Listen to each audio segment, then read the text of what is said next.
नमस्कार, मैं रवि तलवार स्वागत करता हूं आप लोगों का हमारे YouTube चैनल एजुकेशन क्रैकर्स में। दोस्तों, यदि आप हमारे चैनल पर नए हैं और अभी तक आपने हमारा चैनल सब्सक्राइब नहीं किया है तो प्लीज़ पहले हमारे चैनल एजुकेशन क्रैकर्स को सब्सक्राइब करें और बेल आइकन प्रेस करें। तो दोस्तों, आइए आज हम चलते हैं एक नए चैप्टर की ओर जिसका नाम है मानव पाचन तंत्र, जिसको अंग्रेजी में कहा जाता है ह्यूमन डाइजेस्टिव सिस्टम। यदि मैं बात करूं मानव पाचन तंत्र की, तो जैसा कि हम जानते हैं कि मानव जब भोजन ग्रहण करता है तो उसका पाचन होता है और उसके बाद ही हमको एनर्जी प्राप्त होती है या ऊर्जा मिलती है। इस प्रक्रिया में, भोजन के पाचन की प्रक्रिया में शरीर का कोई एक अंग भाग नहीं लेता है, या हम कह सकते हैं पाचन की प्रक्रिया में मानव के शरीर के कई प्रकार के अंग भाग लेते हैं और कई प्रकार के अंग आपस में मिलते हैं, तो उसको कहा जाता है तंत्र। इसीलिए इस चैप्टर का नाम रखा गया है मानव पाचन तंत्र। पाचन की यदि मैं परिभाषा की बात करूं तो जटिल भोज्य पदार्थों का सरल भोज्य पदार्थों में टूट जाना या बदल जाना, जटिल भोज्य पदार्थों का सरल भोज्य पदार्थों में टूट जाना या बदल जाना पाचन कहलाता है। ये जटिल भोज्य पदार्थ सरल भोज्य पदार्थ में बदलने के लिए इनको आवश्यकता होती है जल की तथा एंजाइम की, या हम यहाँ पर कह सकते हैं कि जल तथा एंजाइम की सहायता से जटिल भोज्य पदार्थों का सरल भोज्य पदार्थों में बदल जाने की क्रिया को ही हम क्या कहते हैं? पाचन कहते हैं। तो आइए हम पाचन को समझने का प्रयास करते हैं। जब एक साधारण व्यक्ति भोजन करता है तो भोजन में वो ग्रहण करता है रोटी, चावल, दाल, वसा आदि। जब हम भोजन करते हैं तो रोटी ग्रहण करते हैं, रोटी से प्राप्त होती है हमको कार्बोहाइड्रेट हमको रोटी से प्राप्त होता है। यदि मैं बात करूं चावल की, तो चावल से हमें प्राप्त होता है स्टार्च, जो कि एक कार्बोहाइड्रेट है। यदि मैं बात करूं दाल की, तो दाल से प्राप्त होता है हमको प्रोटीन। यदि मैं बात करूं वसा की, तो वसा प्राप्त होती है हमें तेल या घी से, या अन्य पदार्थ की वसाएं, कई प्रकार की वसा प्रकृति में पाई जाती हैं। तो हम कह सकते हैं कि हम भोजन जो ग्रहण करते हैं उससे पाए जाने वाले जो पोषक पदार्थ होते हैं वो एक जटिल फॉर्म में होते हैं या जटिल अवस्था में होते हैं। तो मान लिया हमने कार्बोहाइड्रेट को ग्रहण किया, प्रोटीन को ग्रहण किया और वो वसा को ग्रहण किया भोजन के माध्यम से। तो कार्बोहाइड्रेट है एक जटिल भोज्य पदार्थ और कार्बोहाइड्रेट टूट जाता है ग्लूकोज में जल तथा एंजाइम की सहायता से। यदि मैं बात करूं प्रोटीन की, तो प्रोटीन टूट जाता है अमीनो अम्ल में। यदि मैं बात करूं वसा की, तो वसा टूट जाता है वसीय अम्ल में। तो हम यहाँ पर देख सकते हैं कि ग्लूकोज और अमीनो अम्ल, वसीय अम्ल, ये तीनों एक प्रकार के सरल भोज्य पदार्थ हैं जो कि हमें प्राप्त हुए हैं। जटिल भोज्य पदार्थ ग्लूकोज प्राप्त हुआ है कार्बोहाइड्रेट से, अमीनो अम्ल प्राप्त हुआ है प्रोटीन से, या वसीय अम्ल प्राप्त हुआ है वसा से। यदि हम इसको घुमाने का एक प्रयास करें तो हम इसको यह भी कह सकते हैं कि कई ग्लूकोज के अणु मिलकर निर्माण करते हैं कार्बोहाइड्रेट का, कई अमीनो अम्ल मिलकर निर्माण करते हैं प्रोटीन का। जैसे कि हमने आरएनए में पढ़ा था कि ट्रांसफर आरएनए, जिसका नाम था टीआरएनए, जिसको कहा जाता है ट्रांसफर आरएनए प्रोटीन निर्माण स्थान पर ट्रांसफर करता था अमीनो अम्ल को, ताकि हम निर्माण कर सके, राइबोसोम में निर्माण कर सकें प्रोटीन का। यदि मैं बात करूं वसा की, तो वसीय अम्ल या कई वसीय अम्लों के अणु आपस में मिलने के पश्चात निर्माण करते हैं वसा का। तो ये थी हमारी पाचन की परिभाषा। तो आइए अब हम बात करते हैं भोजन में सहायक अंग व पाचक अंगों की। यदि मैं बात करूं आहार नाल की, पहला है हमारा आहार नाल। यदि मैं बात करूं आहार नाल की, तो आहार नाल में सबसे पहले आता है मुख गुहा। मुख गुहा, क्योंकि सबसे पहले हम भोजन धारण करते हैं अपनी मुख गुहा में, उसके पश्चात भोजन प्रवेश कर जाता है। जब हम मुख गुहा में भोजन धारण करते हैं तो उसके पश्चात भोजन आगे बढ़ता है और पहुंच जाता है हमारी ग्रास नली में। तो दूसरा पाचक अंग हुआ हमारा ग्रास नली। ग्रास नली के पश्चात भोजन पहुंचता है हमारे आमाशय में, आमाशय में, और आमाशय के पश्चात भोजन पहुंचता है हमारी छोटी आंत में। भोजन पहुंचता है हमारी छोटी आंत में, और सबसे बाद में पहुंचता है भोजन हमारी बड़ी आंत में, बड़ी आंत। तो ये जो आहार नाल के अंतर्गत जो पाचक अंग आ रहे हैं, इनको पाचक अंग इसलिए कहा जाता है क्योंकि ये डायरेक्टली भोजन के पाचन में सहायता प्रदान करते हैं। यदि मैं बात करूं सहायक अंगों की या सहायक पाचक अंगों की, सहायक अंग, तो सहायक अंग के अंतर्गत आते हैं सबसे पहले जब हम भोजन मुख गुहा में धारण करते हैं तो दांत भोजन को काटते हैं और चबाकर पीसने का कार्य करते हैं, या हम कह सकते हैं कि भोजन के पाचन में सहायता करते हैं। तो सबसे पहला जो पाचक अंग में सहायक अंग है या पाचन में सहायक अंग है, सबसे पहला दांत, दूसरा है जिह्वा। यदि मैं बात करूं तीसरे अंग की, तो तीसरा अंग है यकृत, तीसरा अंग है यकृत। और यदि मैं बात करूं नंबर 4, तो नंबर 4 है अग्नाशय, नंबर 4 है अग्नाशय। दांत को अंग्रेजी में कहा जाता है टीथ। यदि मैं बात करूं जिह्वा की, तो जिह्वा को अंग्रेजी में कहा जाता है टंग। यदि मैं बात करूं यकृत की, तो यकृत को अंग्रेजी में कहा जाता है लीवर। और यदि मैं बात करूं अग्नाशय की, तो अग्नाशय को अंग्रेजी में कहा जाता है पैनक्रियाज, पैनक्रियाज। इसी प्रकार से मुख गुहा को अंग्रेजी में कहा जाता है बकल कैविटी, मुख गुहा को अंग्रेजी में कहा जाता है बकल कैविटी।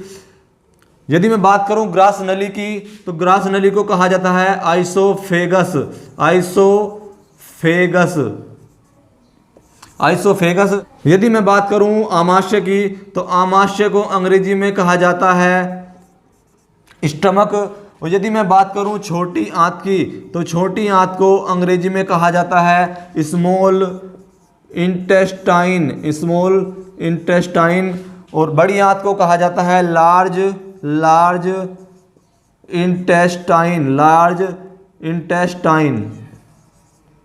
तो ये थे हमारे आहार नाल में, जो आहार नाल के अंतर्गत जो अंग आते हैं जो भोजन के पाचन करते हैं, मुख गुहा, ग्रासनली, आमाशय, छोटी आंत, बड़ी आंत। और यदि मैं बात करूं सहायक अंगों की, तो मैंने आपको अभी बताया है कि हमारे शरीर के वे अंग जो भोजन के पाचन में इनडायरेक्टली सहायता करते हैं, उनको कहा जाता है सहायक पाचक अंग, जिसके अंतर्गत दांत, जिह्वा, यकृत और अग्नाशय आते हैं। तो आइए हम बात करते हैं पाचन की। सबसे पहले यदि हम भोजन धारण करते हैं या भोजन ग्रहण करते हैं, तो वह जाता है हमारी मुख गुहा में, या हम कह सकते हैं कि आहार नाल का सबसे पहला अंग है मुख गुहा। तो हम बात करते हैं यदि मुख गुहा की, तो मुख गुहा में 2 प्रकार से पाचन होता है। पहले पाचन को हम कहते हैं रासायनिक पाचन, पहले को कहते हैं हम रासायनिक पाचन, और दूसरे नंबर के पाचन को कहते हैं हम यांत्रिक पाचन, यांत्रिक पाचन। यदि हम बात करें रासायनिक पाचन की, तो रासायनिक पाचन में भाग लेते हैं एंजाइम, रासायनिक पाचन में भाग लेते हैं एंजाइम और जल। यदि हम बात करें यांत्रिक पाचन की, तो यांत्रिक पाचन में भाग लेते हैं हमारे दांत और हमारी जिह्वा, हमारी जिह्वा। तो आइए सबसे पहले हम बात करते हैं मुख गुहा में रासायनिक पाचन की, मुख गुहा में रासायनिक पाचन की। तो हेडिंग डाल देंगे हम मुख गुहा, मुख गुहा में रासायनिक पाचन, रासायनिक पाचन। मुख गुहा में रासायनिक पाचन की यदि मैं बात करूं, तो हमारी मुख गुहा में पाई जाती हैं लार ग्रंथियां, हमारी मुख गुहा में पाई जाती हैं लार ग्रंथियां, और लार ग्रंथियां में पाया जाता है, लार ग्रंथियों से श्रावण होता है लार का जिसको कहा जाता है सलाइवा। लार ग्रंथियों से स्रावित होती है लार, और लार को कहा जाता है सलाइवा। हम यहां पर एक शब्द देख रहे हैं ग्रंथियां। तो लार ग्रंथियों को जानने से पहले हमको जानना होगा ग्रंथियां किसको कहते हैं। ग्रंथियां हमारे शरीर में विशेष प्रकार की कोशिकाएं होती हैं जो एक विशेष प्रकार के तरल को स्रावित करती हैं, या कह सकते हैं कि विशेष प्रकार के लिक्विड का सीक्रेशन करती हैं। उन विशेष प्रकार के लिक्विड में हमारे एंजाइम्स और हार्मोन्स आदि सम्मिलित होते हैं। तो यदि मैं बात करूं लार ग्रंथियों की, तो हमारी मुख गुहा में पाई जाती हैं 3 जोड़ी, मानव की मुख गुहा में 3 जोड़ी लार ग्रंथियां पाई जाती हैं। लार ग्रंथियां, मानव के मुख गुहा में 3 जोड़ी लार ग्रंथियां पाई जाती हैं, जिसमें पहली है पैरोटिड, जिसमें पहली को कहा गया है, पहले नंबर की ग्रंथि को कहा गया है पैरोटिड ग्रंथि को अंग्रेजी में कहा जाता है ग्लैंड्स। पहली है पैरोटिड ग्लैंड्स, दूसरी है सब मैंडिबुलर।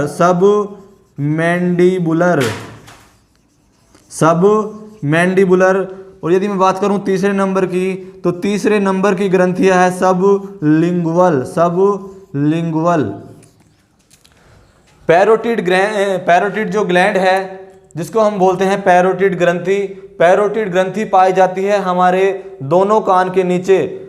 यानी हमने आपको बताया है कि हमारे मुख गुहा में 3 प्रकार की या 3 जोड़ी लार ग्रंथियां पाई जाती हैं। 3 जोड़ी ग्रंथियां हैं तो इनकी संख्या हो गई 6, यानी हमारे मुख गुहा में 6 ग्रंथियां पाई जाती हैं। हम बात कर रहे थे पैरोटिड ग्लैंड की, तो पैरोटिड ग्लैंड हमारे दोनों कानों के नीचे पाई जाती है, यानी एक लेफ्ट कान के नीचे और दूसरी राइट कान के नीचे। तो 2 ग्रंथि हो गई है हमारी पैरोटिड। यदि मैं बात करूं सब मैंडिबुलर की, तो हमारे जबड़े के बगल में जो ग्रंथियां पाई जाती हैं उनको कहा जाता है सब मैंडिबुलर, ये भी संख्या में 2 होती हैं। यदि मैं बात करूं सब लिंगुअल की, तो हमारी जिह्वा के नीचे जो 2 ग्रंथियां पाई जाती हैं उनको कहा जाता है सब लिंगुअल, ये भी संख्या में 2 होती हैं। और 3 प्रकार की ग्रंथि होती है, 2 और 2 4 और 2 6, कुल मिलाकर ये 6 ग्रंथियां हमारे मुख गुहा में पाई जाती हैं।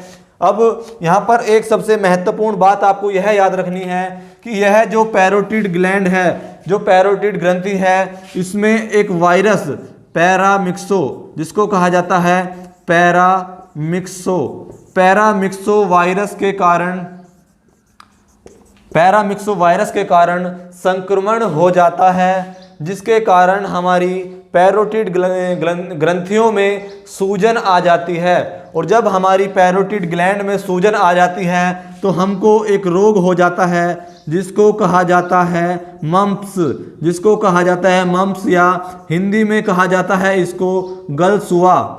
तो प्रश्न बनता है कि गलसुआ नामक रोग कौन सी ग्रंथि में वायरस के कारण होता है, या प्रश्न बन जाता है कि गलसुआ रोग किस वायरस के कारण होता है। तो यहाँ पर हमको यह याद रखना है कि हमारी पैरोटिड ग्रंथि में पैरामिक्सो वायरस के कारण जब संक्रमण हो जाता है तो हमारी जो पैरोटिड ग्रंथि में सूजन आ जाती है और हमको एक रोग हो जाता है जिसको हम कहते हैं गलसुआ या मम्प्स। तो ये तो थी हमारी ग्रंथियों के बारे में। बात कर रहे थे हम लार के बारे में। यदि मैं बात करूं लार की, तो लार ग्रंथियों से स्रावित होती है लार, जिसको कहा जाता है सलाइवा, और लार ग्रंथियों को कहा जाता है सैलेवरी ग्लैंड्स। लार ग्रंथियों को कहा जाता है सैलेवरी ग्लैंड्स। तो लार में पाया जाता है जल और एंजाइम, लार में पाया जाता है जल और एंजाइम। हमको यहाँ पर यह बात ध्यान रखनी है कि जो हमारे मुख गुहा में लार स्रावित होती है उसमें 99% जल पाया जाता है तथा 1% एंजाइम पाया जाता है। एक महत्वपूर्ण पॉइंट हमको यह भी याद रखना है कि एक स्वस्थ मनुष्य एक दिन में 1.5 लीटर 1.5 लीटर लार का स्रावण करता है, लार का स्रावण करता है।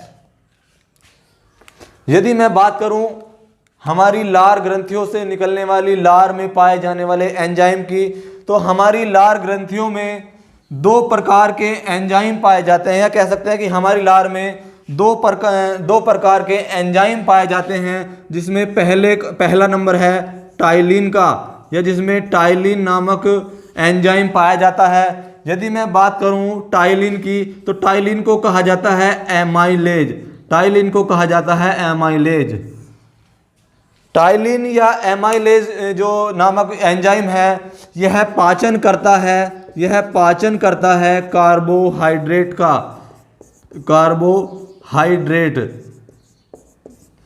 प्रश्न बनता है कि हमारी मुख गुहा से किसका पाचन शुरू होता है, तो यहाँ पर हमको यह याद रखना है कि मुख गुहा में सबसे पहले पाचन होता है कार्बोहाइड्रेट का। आइए हम जानते हैं कि मुख गुहा में किस प्रकार कार्बोहाइड्रेट का पाचन होता है। होता क्या है, जब हम भोजन ग्रहण करते हैं, तो भोजन मान लिया हमने रोटी का टुकड़ा अपने मुख गुहा में धारण किया, तो हमारे रोटी का टुकड़ा जैसे हम उसको चबाते हैं तो उसमें एक शर्करा पाई जाती है, या हम कह सकते हैं उसमें पाया जाता है स्टार्च, उसमें रोटी के टुकड़े में पाया जाता है स्टार्च, या जिसको कहा जाता है मंड। स्टार्च भी एक प्रकार की शर्करा है। तो ये जो टाइलिन नामक एंजाइम है, इस स्टार्च को बदल देता है माल्टोज में, इस स्टार्च को बदल देता है माल्टोज में। और माल्टोज है एक प्रकार की शर्करा, माल्टोज है एक प्रकार की शर्करा, और शर्करा होती है हमेशा मीठी, शर्करा होती है हमेशा मीठी। तो होता क्या है, जैसे हम अपनी मुख गुहा में भोजन धारण करते हैं और उसको चबाते हैं या अधिक देर तक चबाते रहते हैं, तो हमारे भोजन में या हमारी रोटी में पाया जाता है स्टार्च। स्टार्च को टाइलिन नामक जो एंजाइम है, टाइलिन या जिसको एमाइलेज भी कहा जाता है, टाइलिन नामक एंजाइम बदल देता है स्टार्च को माल्टोज में। और हम जानते हैं माल्टोज है एक प्रकार की शर्करा, और शर्करा होती है हमेशा मीठी। और यहाँ पर एक बात हमको यह भी जानना है, शर्करा को या शर्करा कार्बोहाइड्रेट का एक रूप है, शर्करा कार्बोहाइड्रेट का ही एक रूप होती है। तो शर्करा होती है मीठी, और भोजन को अधिक देर तक चबाने के कारण हमको भोजन मीठा लगने लगता है। यदि मैं बात करूं पाचन की, तो हमने आपको बताया कि सबसे पहले हमारी मुख गुहा में या हमारी मुख गुहा में केवल कार्बोहाइड्रेट का ही पाचन होता है, क्योंकि हम देख सकते हैं कि रोटी से प्राप्त हुआ था हमको माल्टोज, और माल्टोज जो ना एक शर्करा है या उसको हम कार्बोहाइड्रेट भी कहते हैं, उसका पाचन ही सबसे पहले टाइलिन नामक एंजाइम ने किया। यहाँ पर एक प्रश्न यह भी बनता है कि मुख गुहा में कार्बोहाइड्रेट का पाचन किसके द्वारा होता है, तो यहाँ पर हम यह भी याद रखने योग्य बिंदु को याद रखेंगे कि टाइलिन नामक एंजाइम, टाइलिन नामक एंजाइम जो पाचन करता है कार्बोहाइड्रेट का, या कह सकते हैं कि मुख गुहा में कार्बोहाइड्रेट का पाचन, कार्बोहाइड्रेट का पाचन टाइलिन नामक एंजाइम के द्वारा होता है। उसके बाद हम बात करेंगे लार ग्रंथियों से स्रावित होने वाले दूसरे एंजाइम की। यदि हम बात करें दूसरे एंजाइम की, तो दूसरे एंजाइम को कहा जाता है लाइसोजाइम। दूसरे एंजाइम का नाम है लाइसोजाइम। लाइसोजाइम का यदि मैं कार्य की बात करूं, तो यह हमारे भोजन में